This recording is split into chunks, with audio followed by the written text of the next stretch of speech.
computational power, the performance-based earthquake engineering framework to really assess performance probabilistically.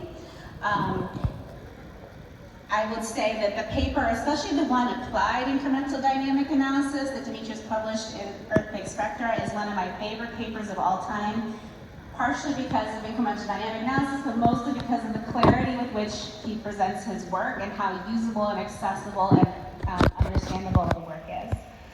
Since the time I've gotten to know him personally, and I think you will not find a more genuinely kind and intellectually honest person. And so with that, I'm really pleased to introduce Professor Vamvatsikos to the stage.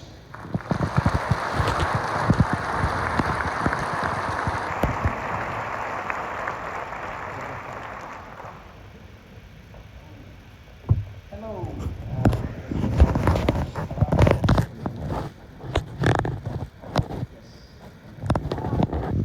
A little bit of a disclaimer first.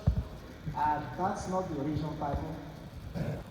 That's the, let's say, the caution title to get you to be here and pretend it's a little bit more technical than it is. You see, you got your keynote lectures starting with Bomer, Julian Bomer. You got your relevant raptors, so you got your scientific talks. I'd say you got your history talks with Jack Bailey, Steve Kramer.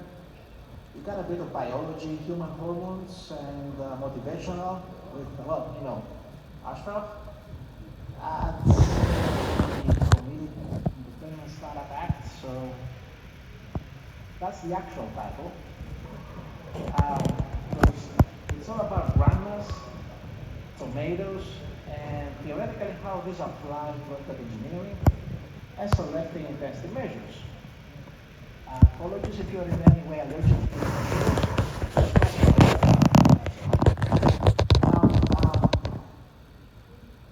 a tribute to grandmas everywhere. It doesn't matter how you call them. Nona, Yaya, Abuela, Mimo. I'm a big fan of Young Sheldon, by the way, or Obasan. When it comes to cooking, grandma always knows best, and even if she doesn't, she actually does. It's a universal truth. Sorry for that. That's how it works. And the reason she's the best is she knows how to make the best ingredients.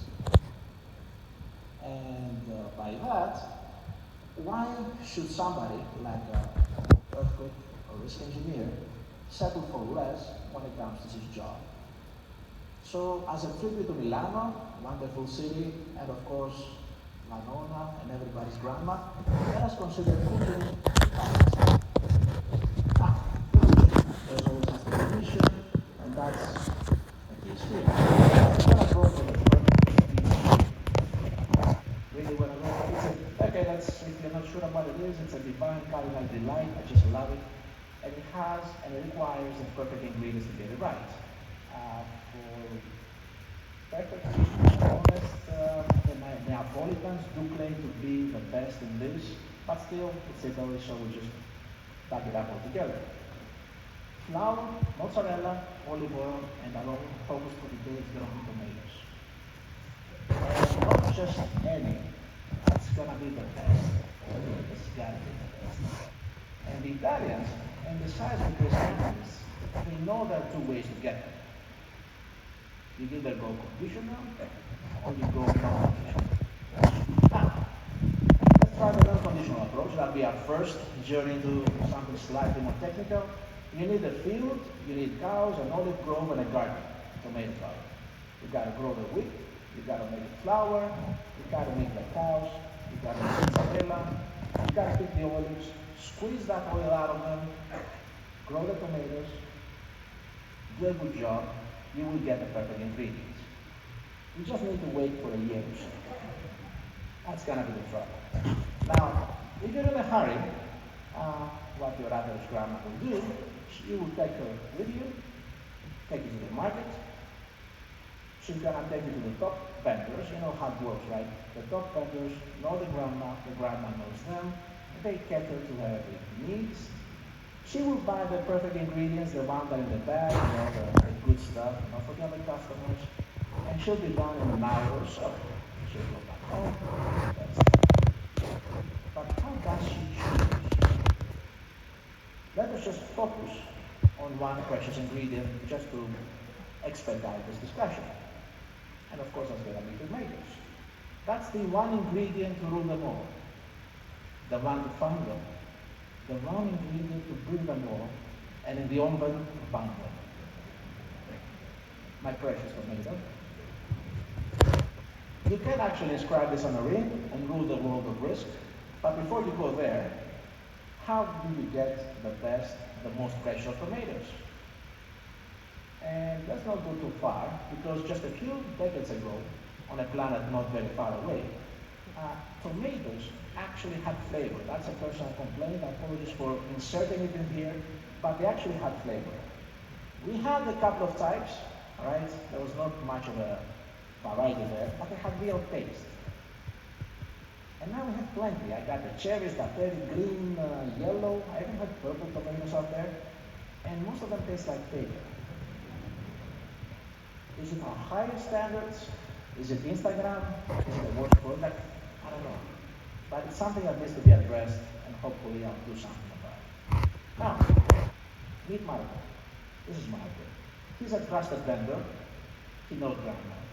He's got his cherry tomatoes, his bright colored tomatoes, his shiny tomatoes. He's got his large tomatoes. And you need to choose. Marco has every kind of tomato. But how do you pick the best for your pizza? Well, if you're an Instagrammer, you have to go for the large and shiny ones. They kind of show up better on screen. If you're Scrooge McDuck, you're gonna go for the cheap ones.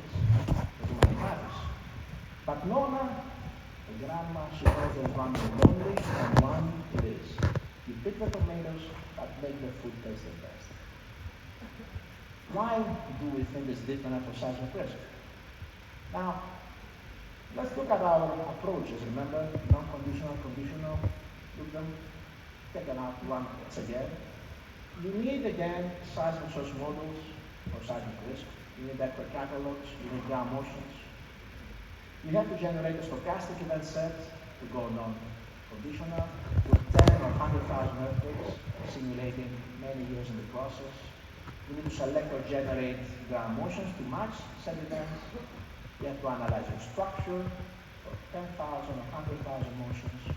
Post-process the results to get mean rates of loss and failure. And of course, either you have a supercomputer or you wait for a year or so to finish the calculations. Not bad, but a little bit expensive, obviously. Now, if you want to go conditional, you take Nona with you and you go to your seismologist.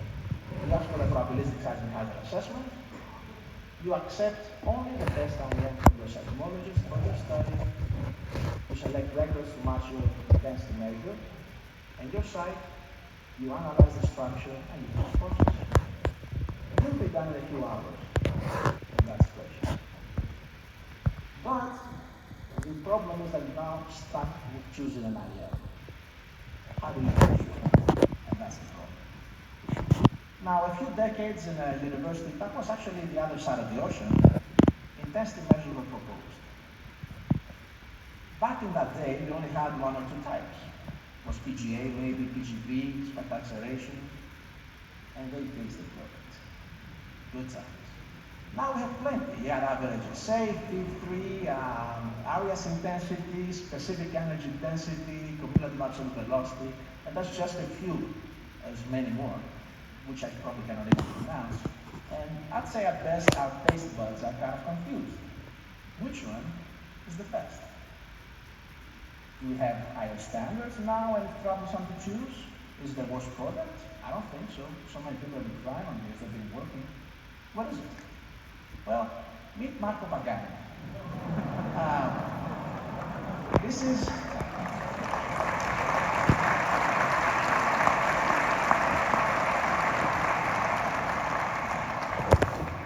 maybe after a bit of tanning, but this is our trusted seismology, Marco Pagani. Love the guy, hey Marco. And he's got average SA, he's got your PGAs, he's got your spectral accelerations, he's got your cumulative absolute velocities, and they're all top product. He guarantees that personally. But which one do you choose? Now, how do you choose an intensity measure? Well, Marco has many intensity measures.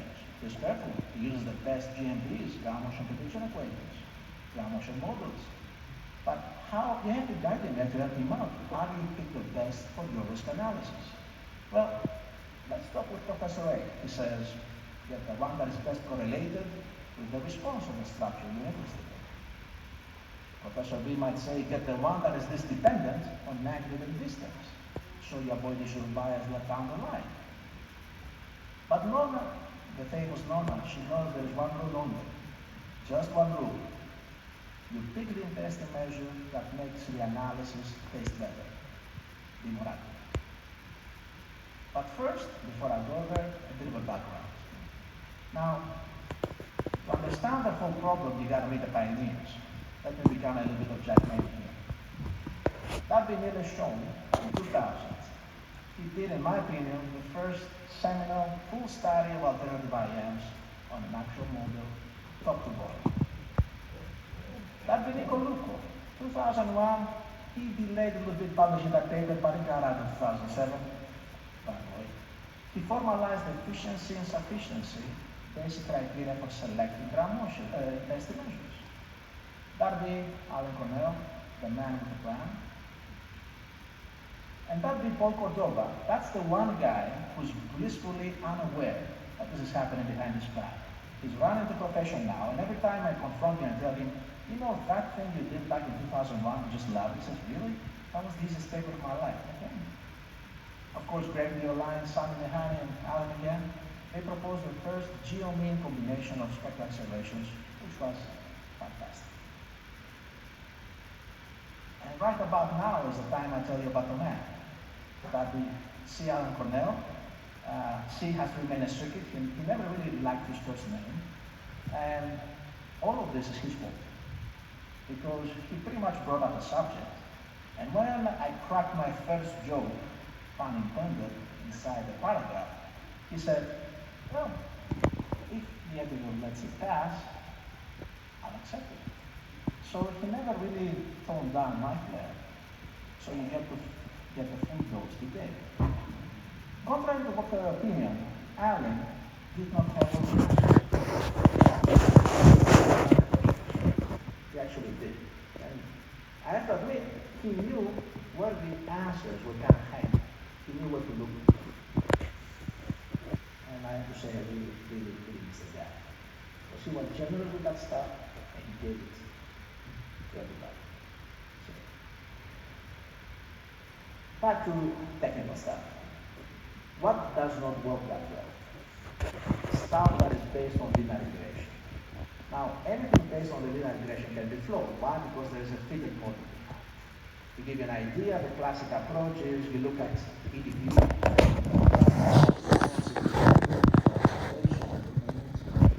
at your intensity measure, you fit the line to that, you have a space. For example, you start looking at things that could be useful to understand the relationship of the two. You could be looking at the correlation, the slope, R squared, meaning the fitness, the error, the standard deviation of the residuals. All of those, unfortunately, depend on fitting a linear model to a basically nonlinear function. But you see there is a very classical example of this fit. Meaning that you have troubles with collapse, and if you have collapse, it doesn't issues. And of course, there are always the cases where it works. Things are sort of linear. So right away, I'm just going to dispense all this and go to the next one. Now, that does not mean that linear regression-based criteria are useless. Okay, I'm not going to crush that half the attention here. They're kind of useful in some cases. For example, you look at the dispersion of the residuals. That's not a very bad way to judge efficiency. Actually, that's where it was done originally. Correlation R-squared criteria are quite useful if your plan is to do, say, curve-based analysis, fit a linear model, which, by the way, is the way ESRM, the European Scientific Model, was done. Jalali and Cordell, 2009. But if you do not need the linear model basis, you will get a stronger basis for your testing, and you will get a better way to say that I've done a good test, and my assumptions and my results hold. Another way, it's better if you let go, and even though it is abstracted in many ways, for example, it gives you one single answer of an entire IM array. It just says one answer. Good as it bad. There are better ways to go about it. I'll just show you an example here. What you're seeing here is a case where we have a rocking block and we're checking at different intensity measures to look at it. There are cases like the computer absolute velocity where you're excluding stuff that is not enough to rock the block that is working very well to fit the linear model. There are others where the ground velocity works very well, but in many of those, you see horrible fitting. And it's the fitting that is driving the problem, not the actual intensity measure itself. So, what works? Let's focus on the good stuff. Ion-based efficiency. And that's the stuff I love. In the end, all you care about is the distribution of the demand given the intensity. Or if you will equivalently, I'd say the distribution of the intensity given a damage threshold, a demand threshold, meaning fragility. At the very basic of fragility is a median and dispersion, the normal approach. And minimizing this dispersion, that's the goal. It improves fidelity, it reduces uncertainty, it reduces numbers of nonlinear responses in analysis you need to run. And if you don't go the regression way, you can still do it, but it's very useful if you look at things in the basis. So, follow the fragility, and as Helmut used to say, we go vertical. Here's a, okay, I know, it's an incremental dynamic analysis plot. My students are used to those. You can get horizontal statistics, as Helmut would say, meaning you drive a straight line, you look at the points that you intersect, and then you look at the response of this problem. You're missing a lot of records. Why? Because of collapses. They don't exist. If you go high enough, you get what? 1, 2, 3, 4, 5 records, all sorts of fun.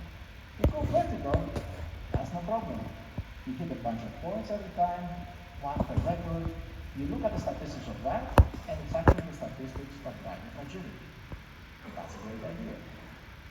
And, by the way, if you shift this line left and right, you can start looking at results that have values, let's say, for the elastic range, around the yielding area, the chaos of the yielding area, the peak, post-peak, close to collapse. Meaning you can look at how your intensity measure works at various ranges of behavior. Oops, hold on. Here's an example of a four-story building with an interstory drift-based fragility. In this case, you can see on the left, this is the dispersion that is plotted along the vertical axis. And on the left, you can see the chaos that happens close to the building. A lot of the test measures kind of work worse at that area, getting even 50% dispersions. And close to collapse, funny enough, because of elongated modes and the building sliding into a mode of vibration that's kind of easier. Okay, in this case, I'm using vibration and modes of vibration very loosely. Damage has settled in. Things are kind of more relaxed in the way they work and more explainable. All the test measures kind of improve how they behave. And you can see this way. Here's another case of the same four-story building. In this case, we're looking at peak floor acceleration. Why peak floor acceleration? Because you want to do loss of complex as well, right? And in this case, you see the unbelievable chaos that happens at 0.5 G of peak floor acceleration because all kinds of high modes are coming into play when you're looking at local effects, even on the four-story. And then, once your building starts getting damaged, softening a bit, the peak floor acceleration saturate, and now, actually, all the intensity measures work very well. Some better than others, especially combinations of vector acceleration values, in this case, work very well. But you can tell that something is changing. Something is going to be better. Higher range of response, something is going to be better than the lower one. Here's another example, rocking blocks. You see 6 rocking blocks, starting from very slender and tall and going to smaller ones. And what you're seeing here is the, well, not so obvious at first, but on the left side, you see the onset. That's where it starts to rock. It just starts to rock and starts to uplift. And that is the area where the red line, the peak ground acceleration, is at its best. Why? Because it's the one that tells you precisely the time when, let's say, an idealized rigid body starts uplifting. So it works fantastically. Of course, if you go close to collapse, close to overturning in this case, it's actually the ground velocity and combinations of spectral acceleration values that work a lot better. And you can even get down to, for this very chaotic problem, to 30% dispersions, which is really, really nice. And of course, if somebody wants to say what's the best overall, and not bad idea that even Marco Pagani would like, is the PGP, the green line. A pretty basic, simple motion intensity measure that can cover reasonable accuracy most of the range, left going to right. And this is the kind of images and kind of visualization of optimality that's pretty nice. Now, here is the heavy stuff, sufficiency. Sufficiency is the part where you're looking at what is your dependence on characteristics of the earthquake or the vector, such as magnitude, distance, reflectivity, etc. And this was introduced by Luca and Cornell, kudos, and this is actually an image stole from their own paper. The idea is that your distribution has to be independent of other characteristics. Why? Because if you're not accounting for them, you're going to be biased. And for example, magnitude distance, direction, pulse period, fringe step, the rate of change of the predominant frequency, the shoe size of your seismologist. And remember, those guys are a sneaky bunch. Every couple of years, they will come up with a new something, intensity something, that you need to account for and be sure that you're sufficient against that. So it kind of makes it into a kind of a long chase, a never-ending game sometimes. My preference, if I need to do sufficiency, is to still go vertical. In this case, for example, I will get the iron points. I will fit a linear regression model with all of the troubles that it brings in. And in this case, you're seeing magnitude and joinable distance. You gotta select the confidence level. That's also another tricky part. And you need to test the statistical significance of the fit. In the left, on your left, you're gonna be seeing a case where the slope is pretty large, and it's quite obvious that you have dependence, in this case, to magnitude. Because high magnitude, let's say 6s on the left versus 7s or 7.5, that's a big difference. You cannot ignore that. On the right, you'll see that joinable distance, in this case, doesn't matter. Slope is kind of flat, you can ignore that safely. So, that's a pretty good case that for this one, which is actually the collapse of a rigid block beyond returning, magnitude matters when you're using the ground acceleration as the IM. Now, let us dissect this a little bit more. It's all about variance and bias. Variance is the extra noise when you're measuring response. For example, on the top, you're seeing a distribution of response. In one case, you get high variance. In the other case, you get low variance. It's tighter around your best estimate. If the same as grandma century for tomatoes, on your own, theoretically, you don't have to do it by now, you go to Marco Pagani, Marco in general, and you bought the right kind. But some are large, some are small, some are fresh, some are kind of mature. They're not consistent enough, they're not nearby, they're very variable. Essentially, you miss the center of response, you're biased. Sorry, you'll be biased. Now, bias is the other case. That's where you're missing the center of response, and the easier one is to look at no bias. You're getting close to your estimates, you're rightly centered. In the one that is dashed at the bottom, you see some heavy overprediction. This is where you aimed, this is where you got. It's like you went back to Marco and you brought to your grandma the completely wrong kind of tomatoes. The ones that taste like paper for the food she's preparing. They're useless.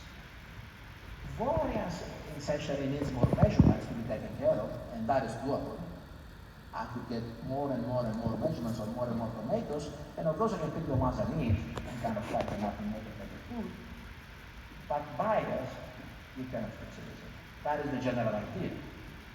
Now, the fun part about this is that IM sufficiency is different. And here's how it's different. In general, bias is a very tough nut to crack.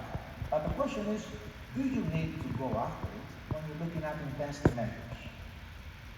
Most, for example, let's look at structural models, and someone in the audience may be Dimitrios Vamvatsikos, who really knows about that stuff, where he will tell you that a steel frame model, to be properly modeled and run, and your computer model match the response, you need to run a shape table test. You need to be able to verify components. With component testing, you need to verify the full scale 3D structure, no interference, F center, and you need to be able to say that, yeah, what I modeled and what I have on the field, they match. The question is, do you need shape table calibrated models to select an intensity measure? And the fun part is, you probably don't, because everybody is using simple single degree of freedoms and multi-degree of freedoms, so you must be knowing something. The reason is that you're not comparing against the real world when you need the experiments. You're playing inside the virtual computer game right now. You're in the game, you're running analysis, and you're comparing analysis to analysis. So, let's say you wanted to check magnitude.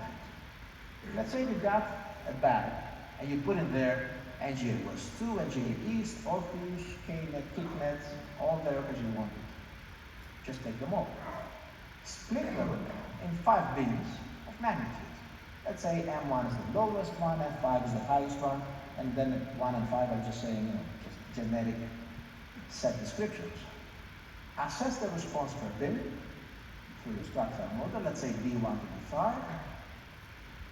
These bins actually contain all the data in your virtual experiment that you want to check. They have everything there. Everything is there. You run everything available. It's just a matter of choosing or grading properly the right bins. Let me make this clear, and just to be fair to everybody. Before record selection, here's what happened. You got your 5 bins of response, and they were arbitrarily weighted because that's what we had back then. You put weights of W1 to W5, by the way, which meant essentially how many records you picked from each bin, which was kind of random quite often. Then you combine them all together, and you got your biased distribution, unless you're really lucky. You got your biased distribution of response. But the real response is in there. It's not absent, it's in those same 5 bins. It's just hiding. You didn't choose the right weights. That's all. It's not somewhere in an area in the real world where you need a shape table test, for example, to uncover it. It's in there. You already have it. You just haven't used it properly. Now, there's no need of a divine intervention. It's all there. And what it means is hazard consistent record selection. You select the weights according to contributing intents. Of course, the segregation is what covers you and what guides you to be able to pick those scenarios and the proper weights. The response distribution now is consistent with hazard at your site. Unfortunately, you have to do it per site. And now you converge to the unbiased version. Same records, same input results, just a matter of reweighting. Even with an insufficient intensity measure, it still works.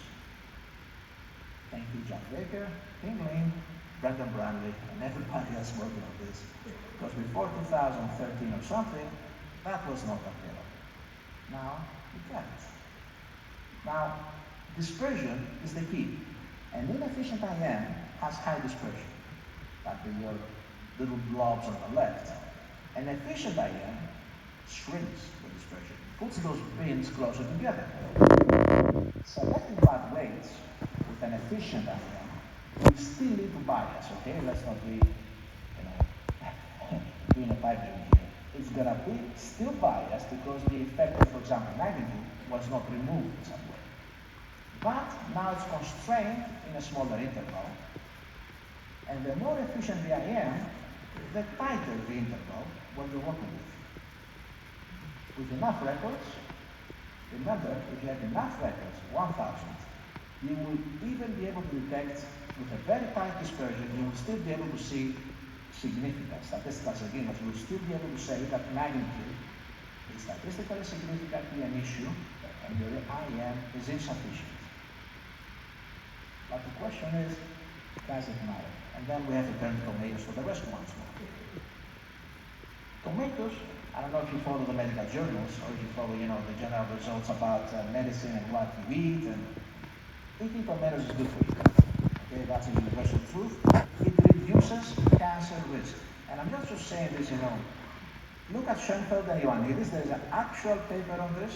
The name of the paper actually is Everything We Eat Associated with Cancer, a systematic cookbook review. Hundreds of citations, excellent paper.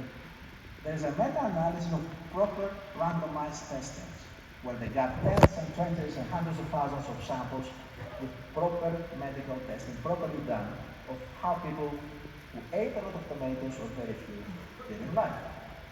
And there is unambiguous statistical evidence that tomatoes reduce the risk for some cancers, especially gastrointestinal.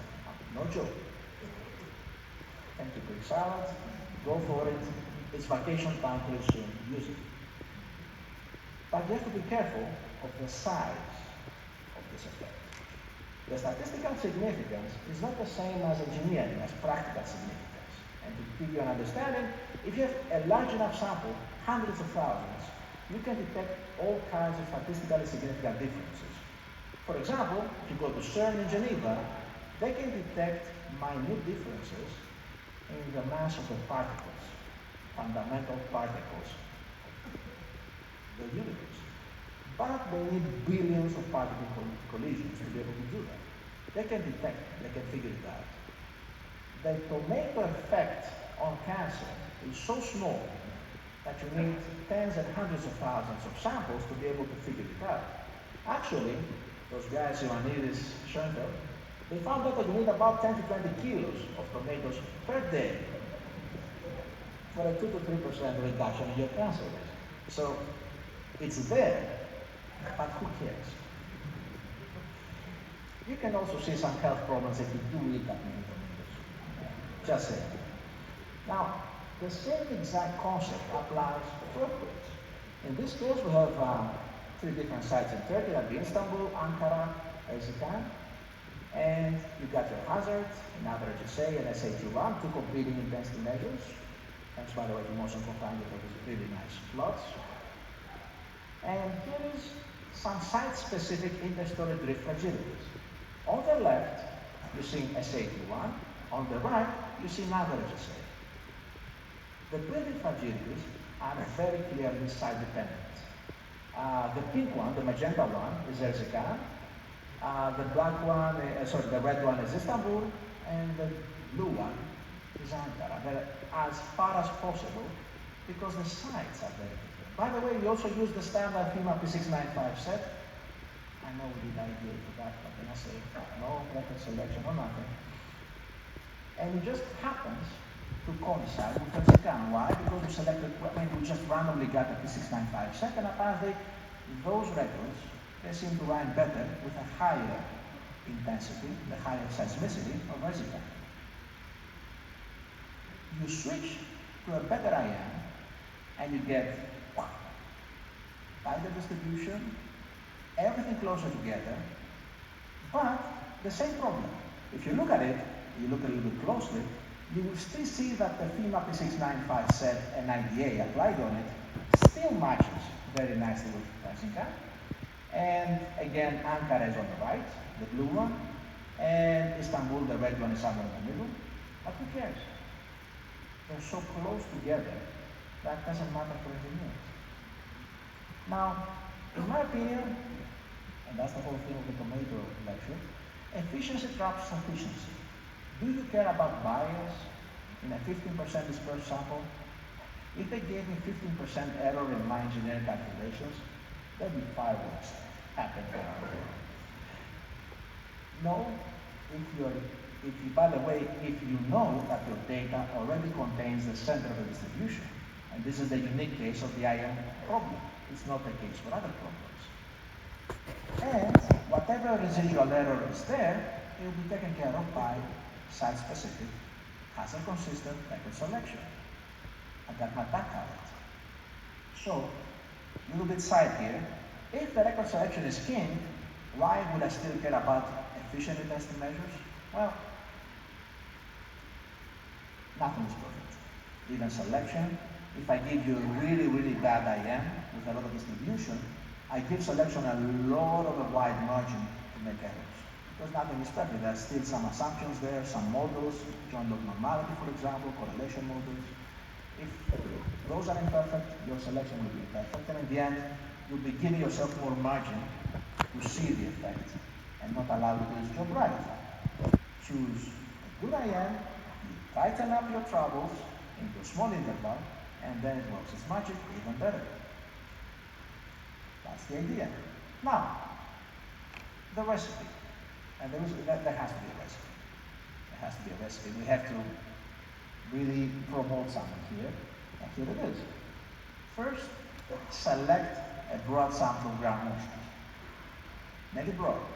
Don't give me 30, 100, 200. Go for it. Make sure they have magnitudes, a lot, distances, whatever you need to check for. Directivity, sure. Put stuff with pulses inside. Use a model that incorporates certain characteristics of the structure.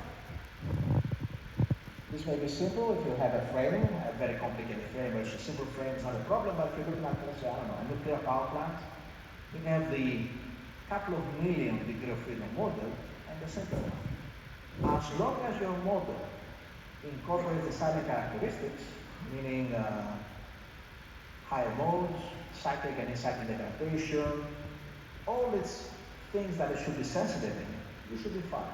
If it's missing important stuff, you're in trouble. And by the way, no shift table testing is needed. You run your ground motions using IPA. I have to put them in somewhere. So there it goes. Check the dispersion of IM given EDP for all your important EDPs, and that's important. Don't just go for the global ones, unless you just need, I don't know, go for it. Check industrial drift, check peak floor accelerations, check whatever matters for you. I don't know if it's energy strain or cumulative energy in some spots, because that's what you use to assess losses down the line. Well, check those. We needed them down the line. That's it. And of course, then you pick the IM that does best at minimizing the important dispersions. Pick the IM that works better for you to assess the risk. Pick the most tasty one. And then you can go to infinity and beyond. Yes? Do the perfect job. Now, some disclaimers do apply. I don't know if you were in the first lecture. Remember that guy sitting on a similar spot with a pink shirt, white jacket, posh, British accent? Julian Bomer? Yeah, that guy. You remember him complaining about M min and M max? Yeah. Those issues kind of apply here as well. Remember he was saying that if you go for a very high max magnitude, you're going to be including a lot of extremes that maybe you don't need. If you're going to go for a very low magnitude minimum level, you're going to be including a lot of non-damaging earthquakes that you also don't need. It's this exact same discussion here. I did say use a broad set, right? But if you make your broad set go from magnitude 2 to magnitude 8, you're going to be including extremes that you don't need. And that's going to lead you completely astray. You're going to be, for example, unless you have like, I don't know, unless you're in Chile, close to subduction zone, Seattle, and just don't include very high magnitudes. That's it. If you don't have like really weak structures, I don't know, some of those in training are simply bad, you really don't need the small stuff. You can go 4.5 on a ball. Go for the big ones, go for the ones that give you damage. Go where the data is that actually drives your risk. Don't look elsewhere. And the same goes for distance, directivity, pulses, no pulses, whatever you want.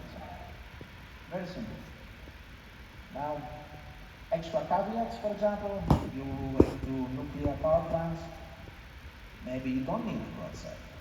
The kind of money that goes into doing a proper seismic risk assessment of a nuclear power plant is such that you don't really need to go abroad, go broad and go looking at every possible ground motion.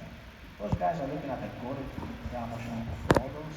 They're looking at time distribution of magnetic distances because they want to do a good job on those.